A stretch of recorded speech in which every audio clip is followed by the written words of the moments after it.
तो दोस्तों आज डेट हो गई है 21 मई 2022 की और दिन है शनिवार का। और आज दिन भर के मुख्य समाचार और देश दुनिया की ताज़ा और महत्वपूर्ण खबरें आपका भाई लेकर आ चुका है। तो आइए इन सभी खबरों को देखते हैं एक एक करके। तो देखें आज की पहली खबर। देश भर में 31 मई को बंद रहेंगी सभी ट्रेनें। आइए बताएं क्या है कारण। जी हां, देश में 31 मई को ऐसा होगा कि जब सभी ट्रेनों के पहिए एक साथ थम जाएंगे। जानकारी के मुताबिक इसकी वजह भारतीय रेल के सभी स्टेशन मास्टरों का हड़ताल पे जाना है। बताया गया है कि देश भर के करीब 35,000 से ज्यादा स्टेशन मास्टर आने वाले 31 मई को हड़ताल पे जाएंगे। हड़ताल पे जाने का कारण स्टेशन मास्टरों की कुछ मांगे हैं। सबसे बड़ी मांग ये है कि और भी स्टेशन मास्टरों की भर्ती की जाए। जानकारी के मुताबिक इस समय पूरे देश में 6,000 से ज्यादा स्टेशन मास्टरों की कमी है। इसी की वजह से अभी के स्टेशन मास्टरों को 8 घंटे की बजाय 12 घंटे तक काम करना पड़ रहा है। आसान सी भाषा में कहे तो स्टेशन मास्टरों की काफी ज्यादा कमी है। तो इसी की वजह से इनका कहना है कि और भी स्टेशन मास्टरों की भर्ती की जाए। आइए चले अगली खबर की तरफ। लालू यादव पर की सीबीआई ने रेड।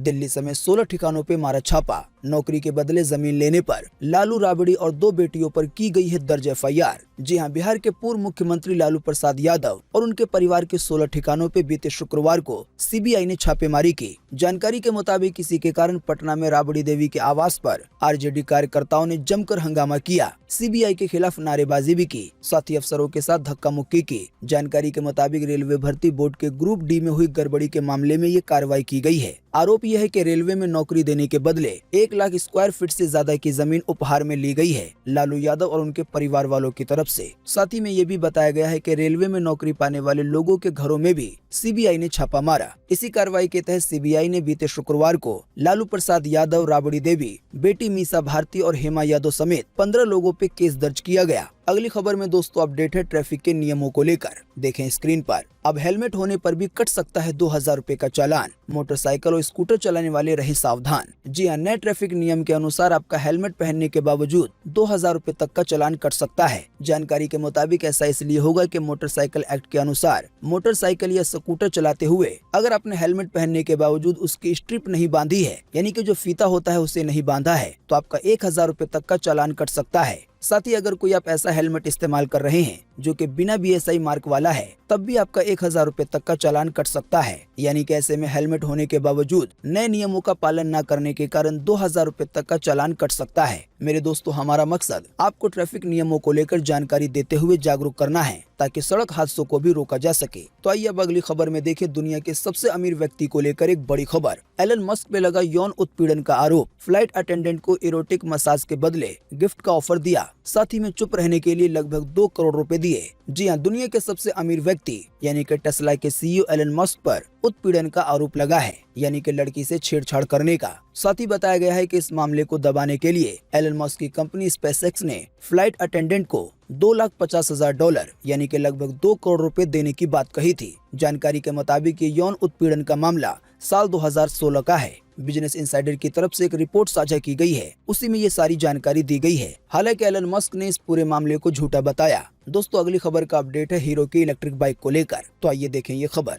1 जुलाई को आएगी नई इलेक्ट्रिक हीरो स्प्लेंडर। पेट्रोल का खर्चा भी नहीं होगा, साथ ही में मिल सकते हैं कई शानदार फीचर। जी हां, पेट्रोल और डीजल के दाम आसमान छू रहे हैं। ऐसे में बहुत सारे लोग इलेक्ट्रिक वाहनों पर शिफ्ट हो रहे हैं ताकि पेट्रोल डीजल के खर्चे से बच जाएं। ताज़ा जानकारी के मुताबिक ऐसे ही में हीरो मोटोकॉर्प अपने electric 2 wheeler hero electric bike 2 wheeler जल्दी मार्केट में पेश करने वाला है। जानकारी के मुताबिक आने वाले 1 जुलाई को hero motor company Splendor bike का इलेक्ट्रिक अवतार लॉन्च करेगी। हालांकि फिलहाल इस इलेक्ट्रिक बाइक के बारे में कोई ज्यादा जानकारी नहीं दी गई है। साथ ही में कितने में मिलेगी, फिलहाल इसकी भी कोई जानकारी नहीं है। खैर, जब ये लॉन्च होगा तो इसकी और ज्यादा जानकारी मिलेगी। तो आइए चलें अगली खबर की तरफ। हैदराबाद के दिशा रेप के केस के आरोपियों का एनकाउंटर था फेक। सुप्रीम कोर्ट बोला कि एक्शन लो। जी हां, सुप्रीम कोर्ट ने दिशा रेप केस के आरोपियों के एनकाउंटर मामले को अहम आदेश दिया है। जानकारी के मुताबिक देश के सबसे बड़े कोर्ट यानी कि सुप्रीम कोर्ट ने सिरपुरकर कमीशन की रिपोर्ट के आधार पर तेलंगाना हाई कोर्ट से कहा है कि वो इस एनकाउंटर के संबंध में एक्शन ले। दोस्तों, आपको बता दें ये पूरा मामला वही है जो कि नवंबर 2019 में हुआ था। इसी मामले में हैदराबाद में एक 27 साल की वेटरनरी डॉक्टर के साथ रेप हुआ था। रेप के बाद उसकी हत्या भी कर दी गई थी। साथ ही बाद में पीड़िता का शव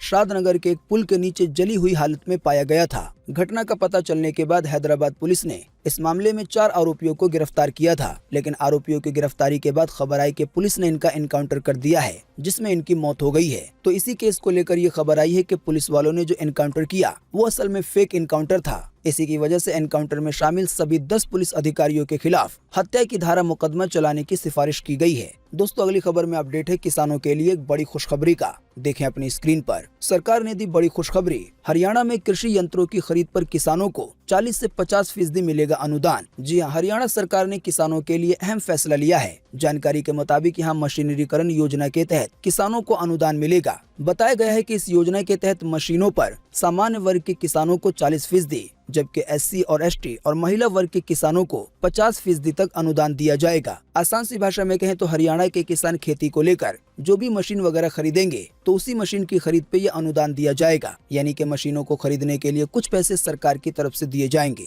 आइए चलें अगली खबर की तरफ। अमिताभ बच्चन, शाहरुख खान, रणवीर सिंह और अजय देवगन के खिलाफ मामला हुआ दर्ज। स्टारडम का गलत उपयोग करने का है आरोप। जी हां, अमिताभ बच्चन, शाहरुख खान, अजय देवगन और रणवीर सिंह मुश्किल में फंसते नजर आ रहे हैं। दरअसल इन सारे एक्टर्स को पान मसाला और गुटखा को प्रमोट करना भारी पड़ गया है। ताज़ा जानकारी के मुताबिक बिहार के मुजफ्फरपुर बेस्ड एक सोशल एक्टिविस्ट ने इन सभी स्टार के ऊपर मामला दर्ज करवाया है। जानकारी के मुताबिक इन सभी स्टारों पर 4 धाराओं के तहत मामला दर्ज हुआ है। इस मामले को लेकर जो केस दर्ज करवाया गया है उसमें इन चारों स्टार पर पैसों के लालच में अपने स्टारडम का गलत उपयोग करने का भी आरोप लगाया गया है। रिपोर्ट के मुताबिक इस केस की सुनवाई आने वाले 27 मई को होगी। दोस्तों आप में से अक्सर लोगों को पता होगा कि इन स्टारों ने ऐसी पान मसाला कंपनियों का प्रचार किया है कि जो असल में गुटखा वगैरह बनाती है। हालांकि अभी कुछ समय पहले जब अमिताभ बच्चन ने इसका ऐड किया और जब लोगों ने उनके खिलाफ भला बुरा बोलना शुरू किया तो वो इससे पीछे हट गए। वैसे आप नहीं जानते हैं तो आपको बता दें कि अब तो विमल इलायची में अक्षय कुमार का भी ऐड आ गया है। आइए चलें अगली खबर की तरफ।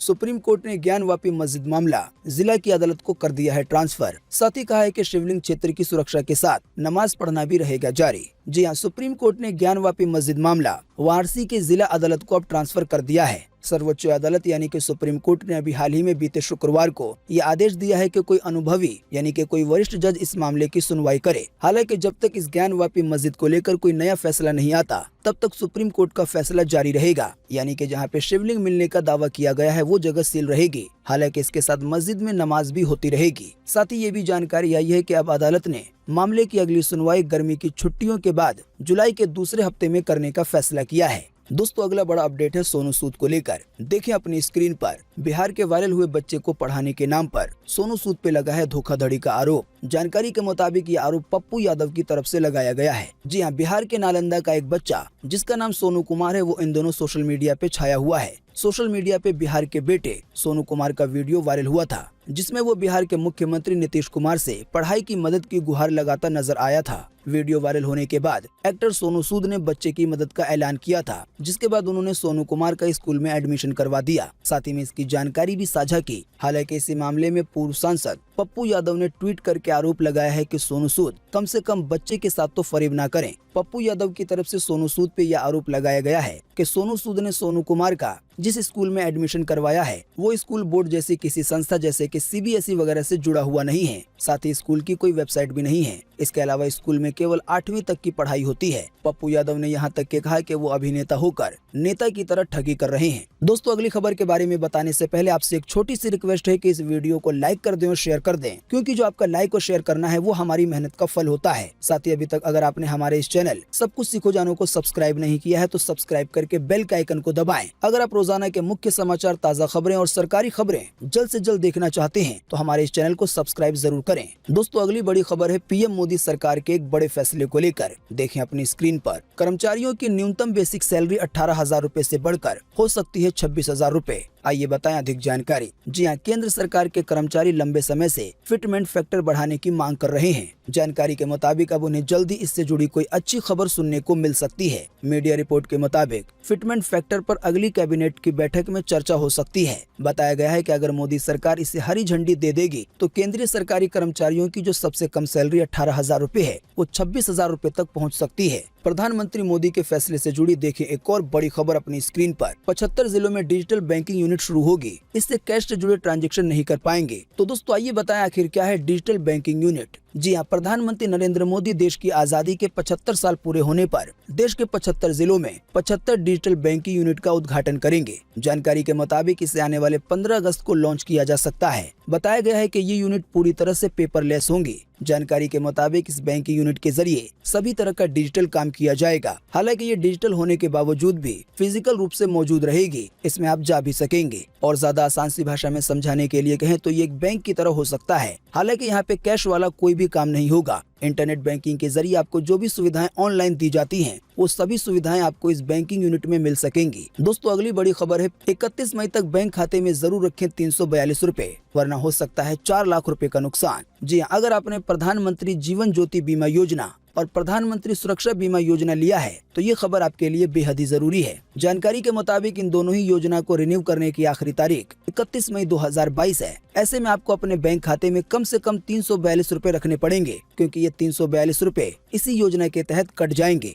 आसान सी भाषा में कहें तो ये पैसे इन दोनों बीमा का प्रीमियम है। जो लोग नहीं जानते उन्हें हम बता दें कि प्रधानमंत्री जीवन ज्योति बीमा योजना के तहत अगर किसी की मृत्यु किसी भी कारणवश हो जाती है और उसकी उम्र अगर 55 साल से कम है तो सरकार की तरफ से 2 लाख रुपए का कवरेज उसके परिवार को दिया जाएगा। तो इस योजना में बने रहने के लिए हर साल 340 रुपए देने पड़ते हैं। इसी तरह से जो प्रधानमंत्री सुरक्षा बीमा योजना है, इसके तहत अगर किसी की मृत्यु किसी दुर्घटना में हो जाती है। इसी तरह से जो दूसरी योजना है प्रधानमंत्री सुरक्षा बीमा योजना, इस योजना के तहत लोगों को किसी दुर्घटना के कारण होने वाली मृत्यु या विकलांगता पर कवरेज दिया जाता है। जैसे कि किसी दुर्घटना में अगर किसी की जान चली जाती है तो उसके परिवार वालों को 2 लाख रुपए मिल सकते हैं। इसी तरह से अगर कोई दुर्घटना में विकलांग हो जाता है, अपाहिज हो जाता है, तो उसको 1 लाख रुपए की रकम मिलेगी। और इस वाली योजना का प्रीमियम यानी कि साल का खर्चा केवल 12 रुपए है। दोस्तों, अगला बड़ा अपडेट है जियो कंपनी को लेकर। देखें अपनी स्क्रीन पर, जियो 4 दिन के लिए फ्री में दे रहा है इन ग्राहकों को डेटा। आइए बताएं क्या है पूरा प्लान। जी हाँ, अगर आप भी रिलायंस जियो के ग्राहक हैं तो ये खबर आपके लिए बड़ी है। जानकारी के मुताबिक जियो ने असम के अपने ग्राहकों को 4 दिन के लिए फ्री डेटा और मैसेज के साथ रोजाना 1.5 GB डेटा देने का ऐलान किया है। जानकारी के मुताबिक जियो ने असम के अपने ग्राहकों को 4 दिनों के लिए फ्री डेटा और मैसेज के साथ रोजाना 1.5 GB डेटा देने का ऐलान किया है। जानकारी के मुताबिक असम के कई ऐसे जिले हैं जहां के लोगों को 4 दिन के लिए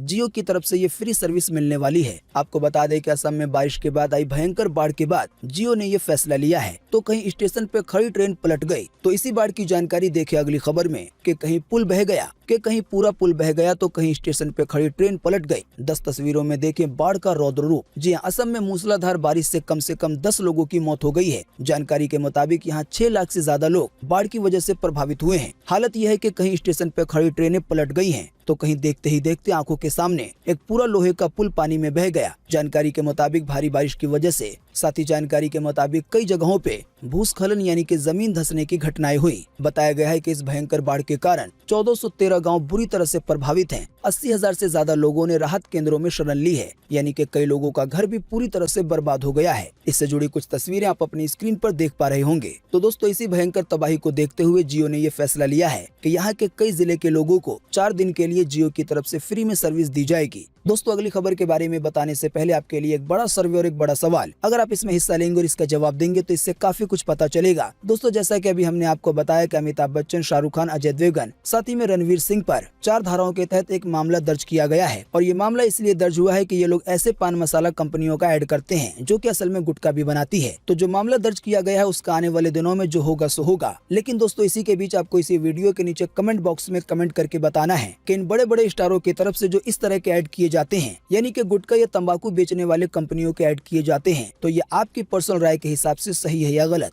इस मामले को लेकर इन स्टार्स पे आपका क्या कहना है? वीडियो को पूरा देखने के बाद आप अपनी बात इसी वीडियो के नीचे कमेंट बॉक्स में जरूर लिखें। आपके दिए हुए जवाब से काफी कुछ पता चलता है। आइए चलें अगली खबर की तरफ। ट्रेन की चपेट में आने से अपने 3 साथियों की मौत से गुस्साए हाथी, विरोध में ट्रैक पर बैठे 12 घंटे ठप रही रेल लाइन। जी हां, झारखंड के बांसपानी और जुरारी रेलवे स्टेशन के बीच मालगाड़ी की चपेट में आकर जख्मी हुए हाथियों ने एक एक करके दम तोड़ दिया। इनकी मौत में गमजदा 1.5 दर्जन हाथी लगभग 12 घंटे तक रेलवे लाइन ट्रैक पे जमे रहे। उनकी चिंगाड़ की आवाजें आसपास के इलाके को दहलाती रहीं। जानकारी के मुताबिक गुस्साए हाथियों के प्रदर्शन की वजह से रेल लाइन पे ट्रेनों की सेवाएं कई घंटों तक बाधित रहीं। आपको बता दें कि अभी हाल ही में बीते गुरुवार रात को लगभग 8 बजे 20 हाथियों का झुंड रेल की पटरी को पार कर रहा था, तभी एक तेज मालगाड़ी ट्रेन आ गई और इसकी चपेट में 3 हाथी आ गए। घायल होने के बाद में इन तीनों हाथियों की जान चली गई। इसी की वजह से हाथियों के साथियों ने यानी कि कई हाथियों ने रेल की पटरी पे बैठ के चक्का जाम कर दिया। आइए चले अगली खबर की तरफ। नॉर्थ कोरिया में 20 दिन में 20 लाख से ज्यादा लोग बुखार की चपेट में आ गए हैं। न इनको दवाएं मिल रही है, न ही अस्पतालों में खाली है बेड। जी हाँ, 2 साल तक कोरोना की चपेट से दूर रहे उत्तर कोरिया में अब संक्रमण तेजी से फैल रहा है। जानकारी के मुताबिक 13 मई को यहाँ संक्रमण से पहली मौत का आधिकारिक ऐलान हुआ। उस समय उत्तर कोरिया की स्टेट मीडिया ने ये भी कहा था कि देश में अभी तक 3.5 लाख लोग एक रहस्यमय बुखार की चपेट में आ गए हैं। हालांकि 13 मई के केवल 7 दिन के बाद यानी कि आज 21 मई को बुखार के मरीजों की संख्या 20 लाख से ज्यादा हो गई है। दोस्तों, असल में कई विशेषज्ञों का ये कहना है कि नॉर्थ कोरिया में जो रहस्यमय बुखार है तो असल में ये कोरोना वायरस का एक वेरिएंट है। आप नहीं जानते हैं तो आपको बता दें, जिस समय पूरी दुनिया 2 साल तक कोरोना से लड़ाई लड़ रही थी उस समय नॉर्थ कोरिया में कोरोना का एक भी मामला नहीं आया था, लेकिन अब एकदम से कई लाख लोग संक्रमण का शिकार हो गए हैं। नॉर्थ कोरिया में कोरोना न फैलने के कारण वहां पे कोई वैक्सीन का इंतजाम भी नहीं किया गया है। इसी की वजह से नॉर्थ कोरिया में जो ऐसे मरीजों की संख्या बढ़ रही है तो इसके कारण पूरी दुनिया चिंता में है। दोस्तों, अगली बड़ी खबर आ रही है एक और वायरस को लेकर जिसका नाम है मंकी पॉक्स। देखें स्क्रीन पर। अमेरिका, ब्रिटेन, फ्रांस, बेल्जियम समेत दुनिया के 10 देशों में फैला ये वायरस। आइए बताएं भारत को लेकर क्या है स्थिति। जी हाँ, पूरी दुनिया लगभग 2.5 सालों से कोरोना वायरस से जूझ रही है। कई देश अभी भी इसकी जद में बुरी तरह से फंसे हुए हैं। जैसे कि चीन के कई हिस्सों में इसके फैलाव के कारण कड़े लॉकडाउन लगा दिए गए हैं। तो जानकारी के मुताबिक इसी बीच दुनिया पर अब मंकी पॉक्स वायरस का खतरा मंडराने लगा है। अभी हाल ही के बीते बुधवार में अमेरिका में मंकी पॉक्स का पहला केस देखने को मिला था। अभी हाल ही में बीते बुधवार को अमेरिका में मंकी पॉक्स वायरस का पहला केस देखने को मिला। जानकारी के मुताबिक अभी इसके बाद France, Spain, Sweden, Germany, Italy और ऑस्ट्रेलिया में फैल चुका है। यानी कि मंकी पॉक्स वायरस की चपेट में लगभग 10 देश आ गए हैं। बताया गया है असल में मंकी पॉक्स वायरस एक वायरल इन्फेक्शन है जो कि आमतौर पर जंगली जानवरों में होता है, लेकिन ये इंसानों में भी फैल सकता है। साल 1958 में इसका पहला मरीज पाया गया था। 1958 के बाद साल 2017 में नाइजीरिया में मंकी पॉक्स वायरस का एक बड़ा प्रकोप देखने को मिला था। जानकारी के मुताबिक नाइजीरिया के 75% पुरुष इसकी चपेट में आ गए थे। जानकारी के मुताबिक जब कोई मंकी पॉक्स वायरस की चपेट में आता है तो उसके शरीर पर दाने की तरह घाव हो जाते हैं। किसी संक्रमित जानवर के काटने या उसके खून या फिर उसको छूने से हो सकता है। ऐसे में विशेषज्ञों का मानना है कि ये चूहों और गिलहरियों द्वारा फैल सकता है। वैसे आपको बता दें, अब तक भारत में मंकी पॉक्स वायरस का एक भी मरीज नहीं पाया गया है, इसीलिए फिलहाल हमें इससे ज्यादा खतरा नहीं है। लेकिन फिर भी सरकार इसे अनदेखा नहीं कर रही है। मंकी पॉक्स वायरस से जुड़े जो मामले हैं इस पे पैनी नजर रखी जा रही है। दोस्तों, अगली बड़ी खबर आ रही है मंगल ग्रह को लेकर। देखें अपनी स्क्रीन पर। मंगल पर मिला प्राचीन मिस्र स्टाइल में बना मकबरा। तस्वीर देख चकराए वैज्ञानिक। जी हाँ, पिछले हफ्ते अमेरिकी अंतरिक्ष एजेंसी ने मंगल ग्रह पे एक चौकोर रास्ते का खोज किया था। असल में ये रास्ता कुछ देखने में ऐसा लगता है कि पहाड़ में काटकर कोई दरवाजा बनाया गया हो, लेकिन ये रहस्यमय दरवाजा क्या है, ये रास्ता कहाँ जाता है, इस दरवाजे का निर्माण आखिर कैसे हुआ या किसने किया, अभी तक ये पता नहीं चल पाया है। इसी बीच ताज़ा जानकारी के मुताबिक यूएफओ एक्सपर्ट ने ये दावा किया है कि मंगल ग्रह पे मिला ये दरवाजा असल में मिस्र के प्राचीन मकबरे की तरह है। यानी कि मिस्र के अंदर जो बड़े बड़े पिरामिड हैं, वहाँ पे जो दरवाजे बनाए गए हैं, तो मंगल ग्रह पे जो दरवाजा मिला है वो लगभग उससे मिलता जुलता है। अब देखते हैं आने वाले दिनों में इसको लेकर क्या क्या और खुलासे होते हैं। दोस्तों, अगली बड़ी खबर है 4 धाम यात्रा को लेकर। देखें अपनी स्क्रीन पर। 25 घंटे बाद खुला यमुनोत्री हाईवे फिर हुआ बंद, 7000 यात्री फंसे। जी हाँ, 25 घंटे के बाद खुला यमुनोत्री हाईवे बीते शुक्रवार को फिर से बुधनवास यानी कि चट्टानों के गिरने के कारण बंद हो गया है। जानकारी के मुताबिक इस दौरान यहाँ हाईवे के दोनों ओर वाहनों की लंबी कतारें लग गई हैं। करीब 250 से 300 वाहन फंसे हुए हैं। हाईवे के बंद रास्ते को सही करने में जुटी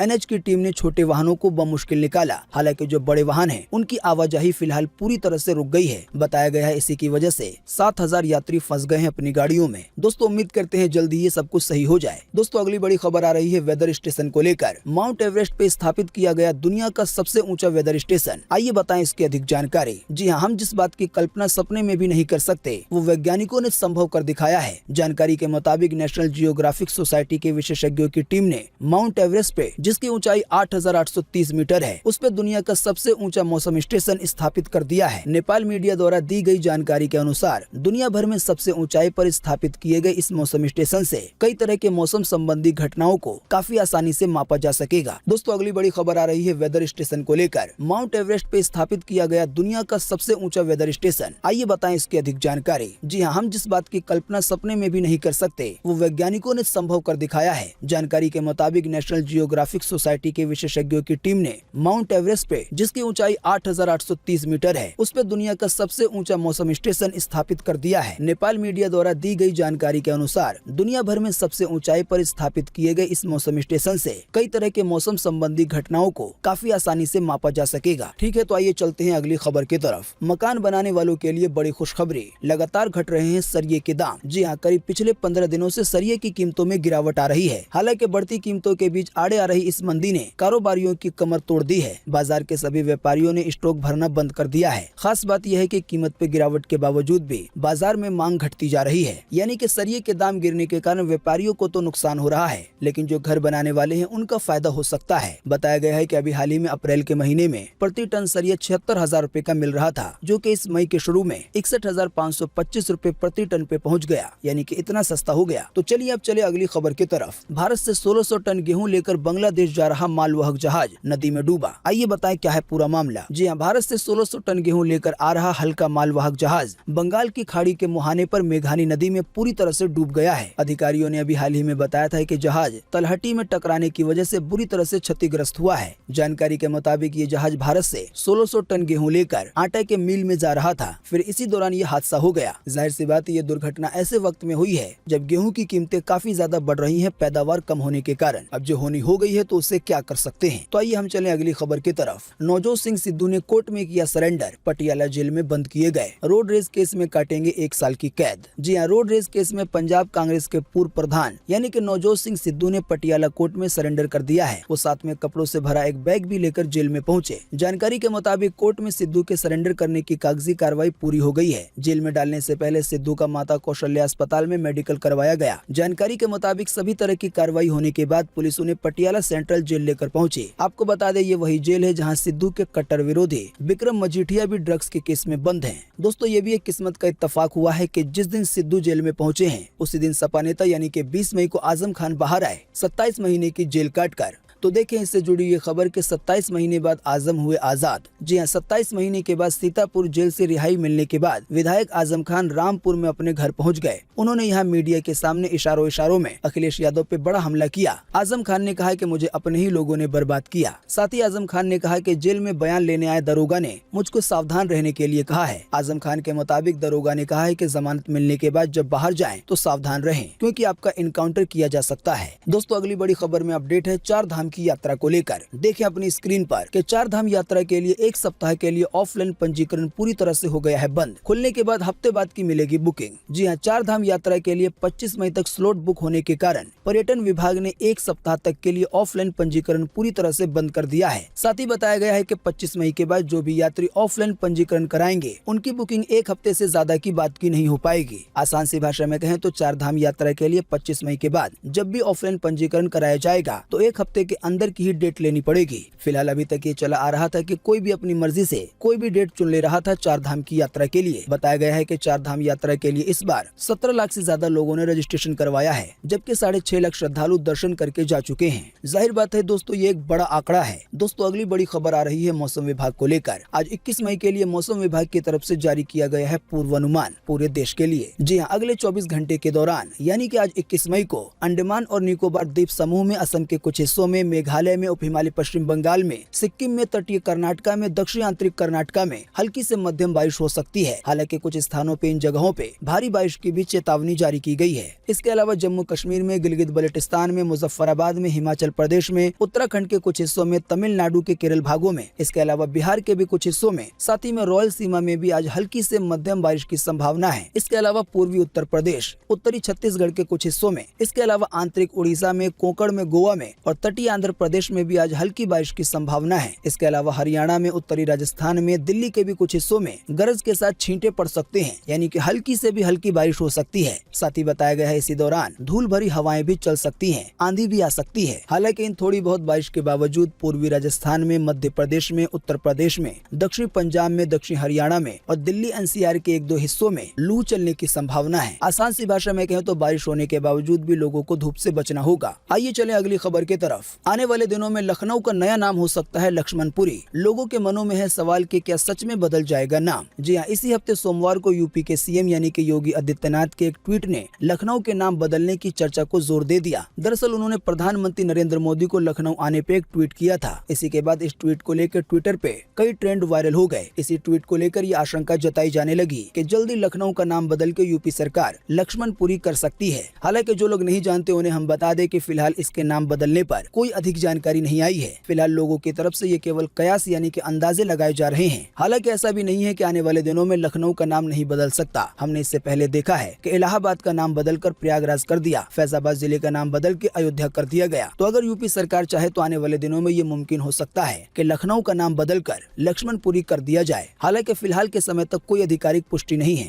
आइए चले अगली खबर की तरफ। चाइना को लगा एक और बड़ा झटका। हुआवे के 5G नेटवर्क को कनाडा ने किया बैन करने के पीछे नेशनल सिक्योरिटी का दिया है हवाला। जी हाँ, चीन की टेलीकॉम दिग्गज कंपनी हुआवे को कनाडा सरकार से तगड़ा झटका लगा है। जानकारी के मुताबिक कनाडाई सरकार ने हुआवे 5G नेटवर्क पे बैन लगाने का ऐलान किया है। जानकारी के मुताबिक इस बैन में चीन की ZTE कंपनी भी शामिल है। कनाडा ने बैन लगाने के पीछे नेशनल सिक्योरिटी का हवाला दिया। वैसे आप नहीं जानते तो आपको बता दें कि इससे पहले अमेरिका, ब्रिटेन, ऑस्ट्रेलिया और न्यूजीलैंड भी हुआवे पर बैन लगा चुके हैं। बात यह है कि हुआवे चाइना की कंपनी है और हम सब जानते हैं कि चाइना किस तरह की हरकतें करता रहता है। आइए चले अगली खबर की तरफ। सोहेल खान से अलग होने के बाद सीमा ने हटाया खान का सरनेम। सोशल मीडिया पे अपना नाम कर दिया है अपडेट। जी हाँ, अभी हाल ही में सीमा खान और सोहेल खान के तलाक की खबरें आई थी। ताज़ा जानकारी के मुताबिक अब अलग होने के बाद सीमा ने सोशल मीडिया पे अपना नाम बदल दिया है। वैसे आप नहीं जानते हैं तो आपको बता दें कि अभी हाल ही में सोहेल खान और उनकी पत्नी सीमा को फैमिली कोर्ट के बाहर देखा गया था। इसके बाद रिपोर्ट में बताया गया कि दोनों वहां तलाक की अर्जी फाइल करने के लिए गए थे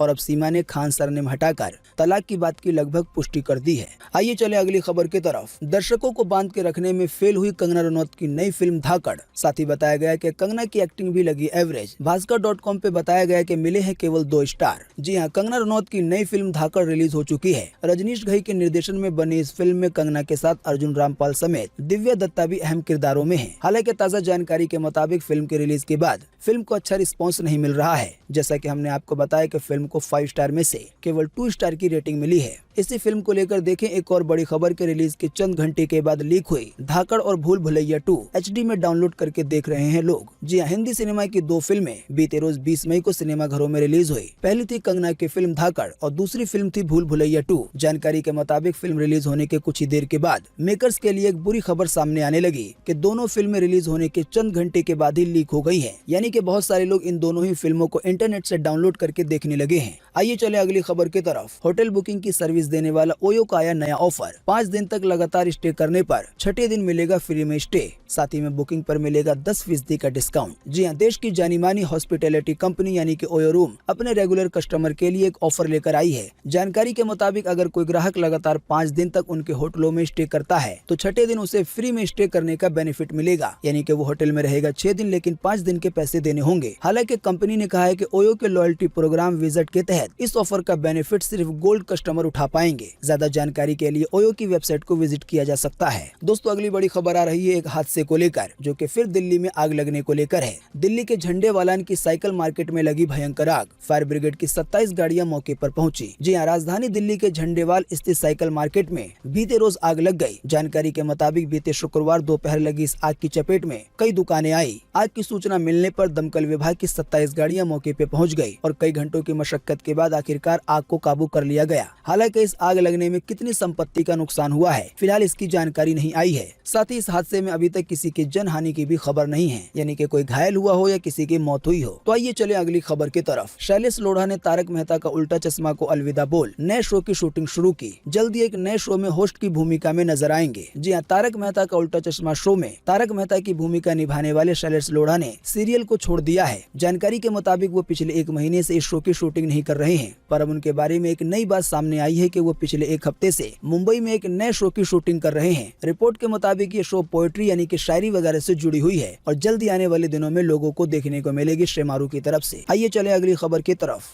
चंद्र ग्रहण के बाद अब अगला सूर्य ग्रहण कब लगेगा और अगले चंद्र ग्रहण की क्या है तारीख, आइए बताएं इससे जुड़ी ज्यादा जानकारी। जी हाँ, ज्योतिष शास्त्र में ग्रहण के बारे में विस्तार से बताया गया है। धार्मिक मान्यताओं के अनुसार जब भी सूर्य ग्रहण या फिर चंद्र ग्रहण की स्थिति बनती है तो उनका असर देश दुनिया पे पड़ता है। साथ ही धार्मिक मान्यताओं के अनुसार कुछ राशियों के लिए ये शुभ होता है तो कुछ राशियों के लिए अशुभ होता है। अभी हाल ही में इस साल का पहला सूर्य ग्रहण और चंद्र ग्रहण लगा। अब जानकारी के मुताबिक बताया गया है कि अगला सूर्य ग्रहण इस साल में आने वाले अक्टूबर के महीने की 25 तारीख को लगेगा, मंगलवार के दिन। वहीं इस साल का दूसरा चंद्र ग्रहण 25 अक्टूबर वाले चंद्र ग्रहण के ठीक 15 दिन बाद पूर्णिमा के दिन लगेगा। आइए चले अगली खबर की तरफ। पहली बार पुरुष वर्ल्ड कप में महिला ऑफिशियल होंगी। फीफा के घोषित 26 रेफरी पैनल में 6 महिलाएं भी होंगी शामिल। जी हाँ, इस बार फीफा वर्ल्ड कप में कई चीजें पहली बार हो रही हैं। पहली बार फुटबॉल का वर्ल्ड कप मिडल ईस्ट यानी कि कतर में हो रहा है। साथ ही पहली बार वर्ल्ड कप नवंबर और दिसंबर के महीने में हो रहा है। साथ ही ये भी पहली बार होगा कि अब पुरुष वर्ल्ड कप में महिलाएं ऑफिशियल होंगी। जानकारी के मुताबिक फीफा ने अभी हाल ही में बीते गुरुवार को 36 रेफरी यानी कि जो अंपायर जैसे होते हैं उन्हें घोषित किया है, जिसमें 3 महिलाएं रेफरी हैं और 3 महिलाएं रेफरी असिस्टेंट हैं।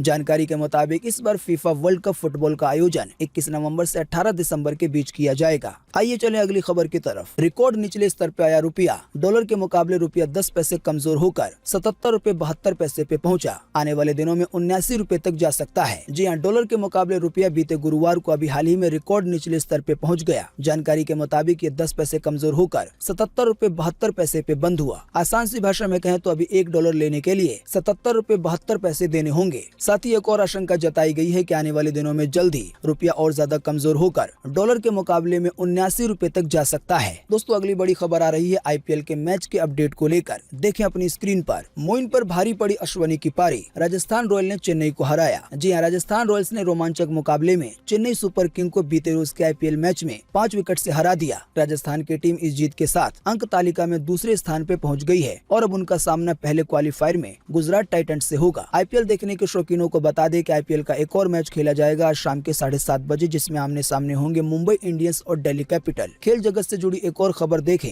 कि अगले साल भी पीली जर्सी में नजर आएंगे माही, यानी कि अगले साल भी आईपीएल खेलेंगे और चेन्नई की तरफ से ही खेलेंगे। जी हां, चेन्नई सुपर किंग के कप्तान महेंद्र सिंह धोनी ने बीते शुक्रवार को अपने फैंस को बड़ी खुशखबरी दी। जानकारी के मुताबिक उन्होंने अगले साल भी आईपीएल खेलने का फैसला किया है। साथ ही इस बात के संकेत दिए हैं कि वो अगले साल भी चेन्नई सुपर किंग की तरफ से खेलेंगे। असल में ये खबर ऐसे समय में आई है कि जिस समय अभी कुछ दिन पहले इस तरह की खबरें आ रही थी कि आने वाले साल से महेंद्र सिंह आईपीएल नहीं खेलेंगे। दोस्तों, अगली बड़ी खबर आ रही है सरकारी नौकरी को लेकर। देखें अपनी स्क्रीन पर कि भारतीय डाक ने छत्तीसगढ़ रीजन में ग्रामीण डाक सेवक के 1253 पदों पे निकाली है भर्ती। अप्लाई करने के लिए समय है 5 जून। जी हां, भारतीय डाक ने छत्तीसगढ़ रीजन में ग्रामीण डाक सेवक के पदों पे भर्ती करने के लिए कई तरह की वैकेंसियां निकाली हैं। तो वैकेंसी की ज्यादा जानकारी पाने के लिए या अप्लाई करने के लिए इससे जुड़ी जो ऑफिशियल वेबसाइट है appost.in उसको विजिट किया जा सकता है। वैसे वैकेंसी से जुड़ी ज्यादा जानकारी आपकी स्क्रीन पे भी दिखाई जा रही है, आप चाहे तो वीडियो को रोककर देख सकते हैं। आइए चले अगली खबर की तरफ। बीते रोज शुक्रवार को शेयर बाजार अच्छी बढ़त के साथ हुआ बंद। आइए बताएं अपडेट। जी हां, सेंसेक्स और निफ्टी बीते आखिरी कारोबारी दिन यानी कि शुक्रवार को बढ़त के साथ बंद हुए। जानकारी के मुताबिक सेंसेक्स 1534 अंक यानी कि लगभग 3% ऊपर उठकर 54,326 पे बंद हुआ। इसी तरह से निफ्टी भी लगभग 3% ऊपर उठकर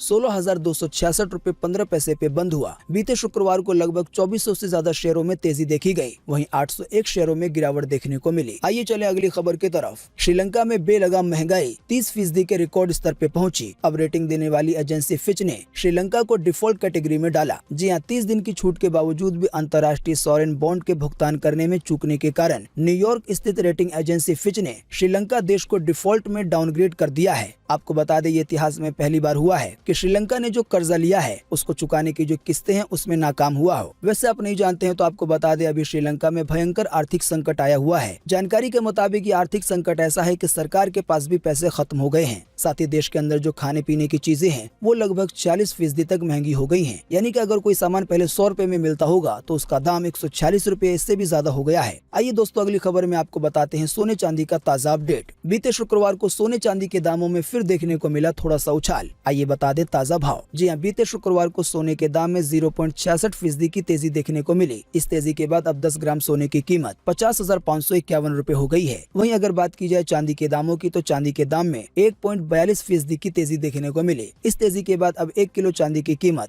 61,639 रुपए हो गई है। तो दोस्तों, आज 21 मई 2022 के यही मुख्य समाचार और बड़ी खबरें थी। उम्मीद करते हैं इससे आपको काफी कुछ जानकारी मिली होगी। वीडियो के आखिर में जाते जाते बस आपसे एक छोटी सी रिक्वेस्ट है कि वीडियो को लाइक कर दें और शेयर कर दें, और रोजाना की ताजा महत्वपूर्ण खबरें और सरकारी खबरें जानने के लिए हमारे चैनल को सब्सक्राइब करके बेल का आइकन भी जरूर दबाएं। वीडियो देखने के लिए आपका बहुत बहुत धन्यवाद। Thanks for watching.